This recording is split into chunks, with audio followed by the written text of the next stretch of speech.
Página 1. El problema mente-cuerpo, Jonathan Westphal, 2016.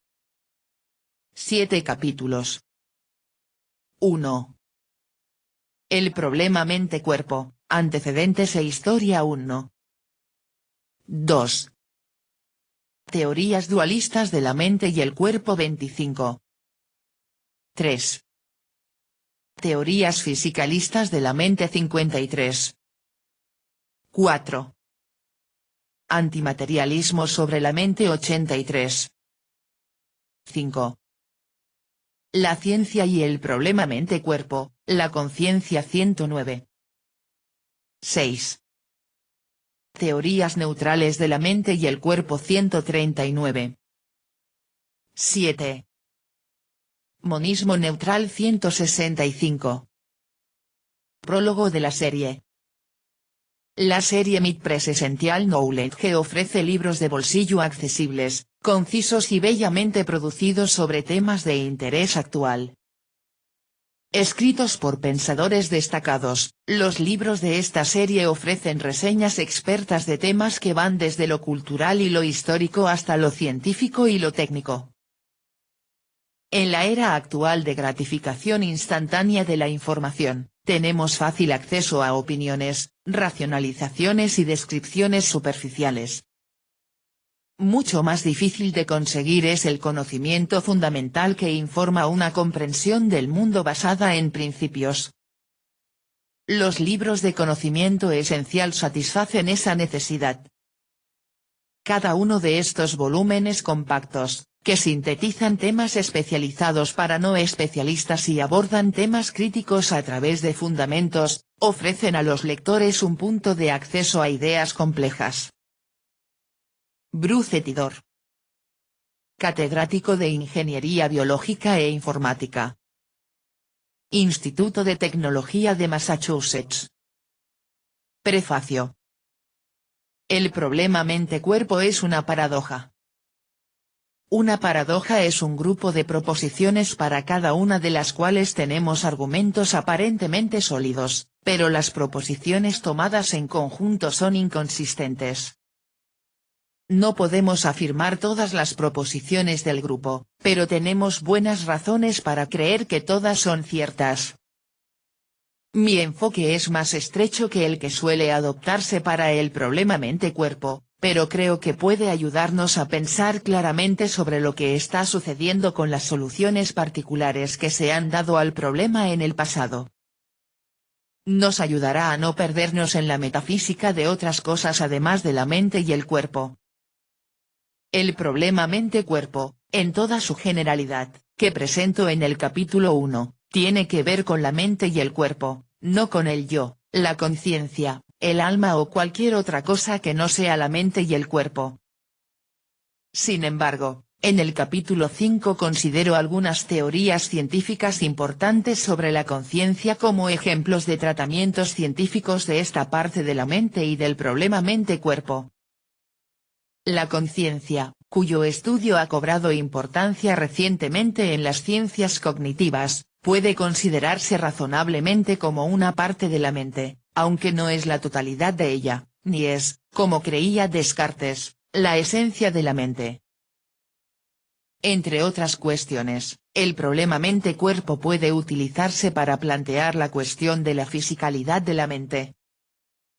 Ciertamente es difícil ver cómo puede ser cierto que la mente, y con ella la conciencia, sea solo materia física. No podemos observar ni siquiera imaginar cómo las neuronas se activan y emiten pequeños estallidos de mentalidad o conciencia, como hadas diáfanas revoloteando por el cerebro. El cerebro es obstinadamente físico, incluso material, y pesa alrededor de 3 libras, pero no tiene sentido ni siquiera preguntar cuánto pesa la mente. Se puede decir que el cerebro humano representa aproximadamente el 2% del peso del ser humano. Y se puede decir que contiene 100 millones de neuronas, sin mencionar las células gliales. Pero estas cosas no son ciertas en el caso de la mente humana. Podemos decir que el cerebro mide aproximadamente 5 por 6 por 4 pulgadas. nada remotamente parecido puede decirse de la mente.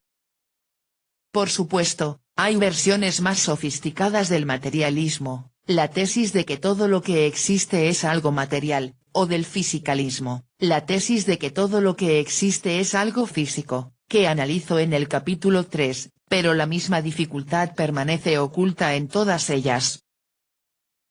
Siguiendo a David Chalmers, los filósofos y otros han querido distinguir el problema difícil del problema fácil de la conciencia, o más bien los problemas fáciles, son muchos, según Chalmers, y mucho se ha escrito sobre esto últimamente.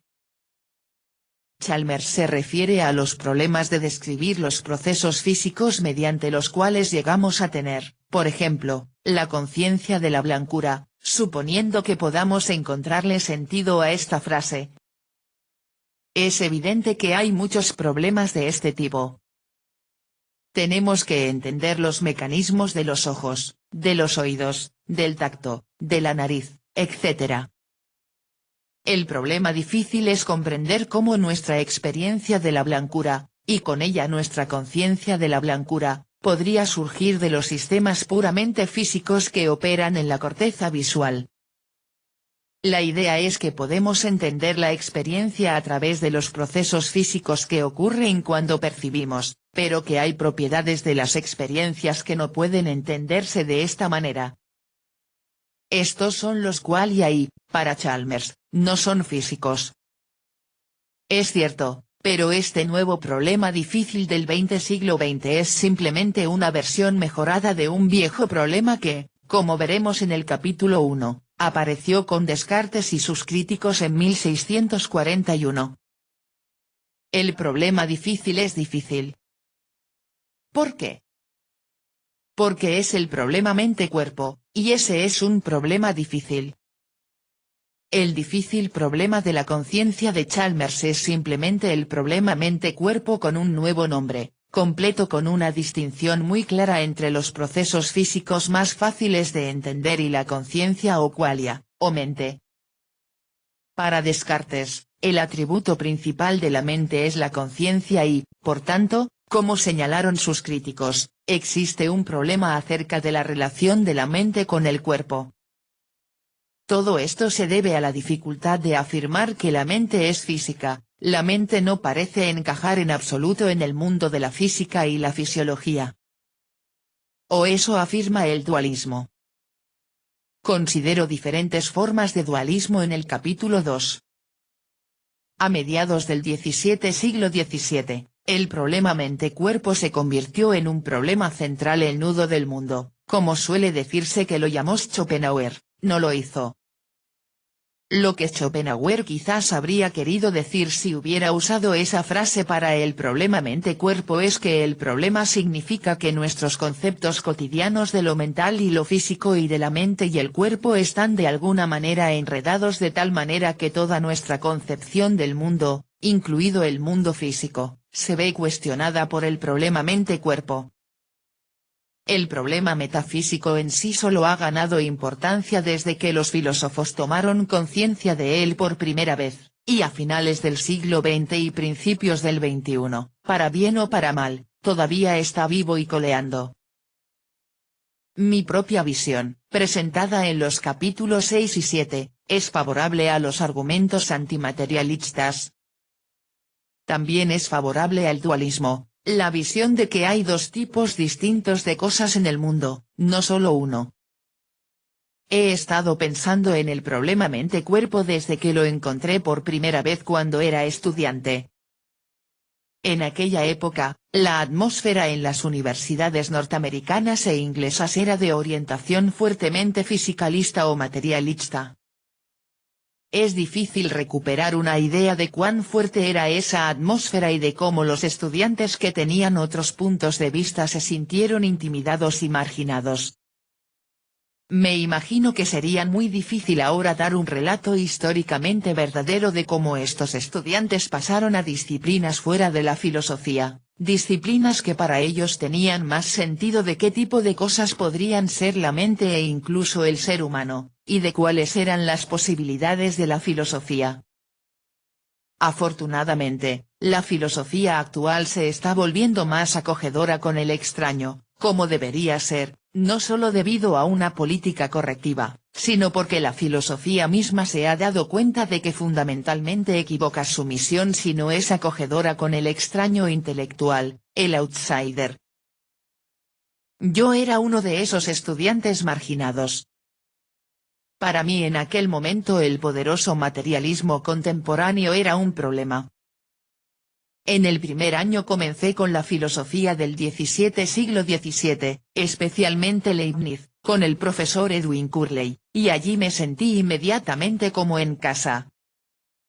Sin embargo, estaba convencido, y todavía lo estoy, de que un análisis realmente decidido y sostenido de una visión filosófica, unido a un sentido de responsabilidad hacia el lenguaje en el que se expresa, terminará llegando, como mínimo, a los problemas que enfrenta esa visión y, a lo sumo, en un conocimiento definitivo sobre si la visión es verdadera o falsa.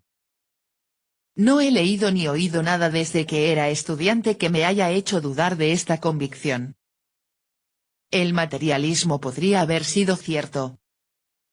Desde la década de 1960 ha sufrido una especie de declive y han aparecido varios argumentos antimaterialistas nuevos e importantes en la filosofía de la mente.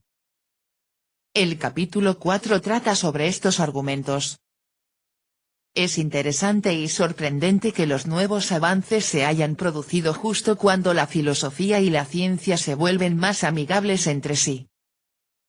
Es aún más interesante que estos argumentos apenas hayan perturbado las convicciones materialistas y naturalistas por defecto de la mayor parte de los científicos y filósofos de hoy. Naturalismo es la visión de que la naturaleza es todo lo que existe, de modo que todos los sucesos son sucesos naturales. ¿De dónde provienen estas convicciones materialistas y naturalistas, sino de la razón? Por supuesto, la razón puede adoptar muchas formas, y una de ellas es el intelecto meramente pedestre o trabajado.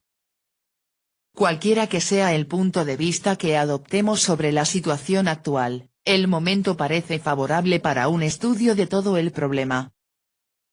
Esto significa algo más que preocuparse por debates sobre los detalles de las teorías que se han ofrecido para la solución del problema. El problema no tiene que ver con debates, y la filosofía en general no es debate. Lo que necesitamos es una comprensión de la estructura del problema y de sus orígenes en los conceptos de mente, cuerpo, físico y mental. ¿Por qué otro libro sobre el problema mente-cuerpo? ¿Por qué ahora? La respuesta es que este no es otro libro sobre el problema mente-cuerpo. De hecho, hace mucho tiempo que no se publica un libro completo dedicado al problema. Creo que esto puede tener que ver en parte con el hecho de que la orientación materialista sigue siendo la más natural para muchos filósofos. Desde ese punto de vista, el problema mente-cuerpo es realmente increíblemente difícil. Para mí, esa es otra razón más para no ser materialista y, en cambio, examinar más detenidamente los puntos de vista olvidados o pasados por alto en la historia del tema, como lo hago en los dos últimos capítulos del presente libro, defendiendo mi propio punto de vista, monismo neutral, en el capítulo 7.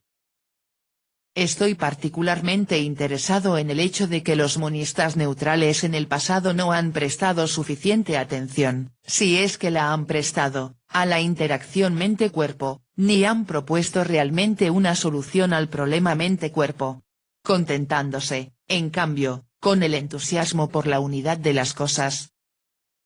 He ofrecido algunas sugerencias sobre cómo remediar esto y un análisis de cómo el monista neutral debería entender la interacción mente-cuerpo. Página 14.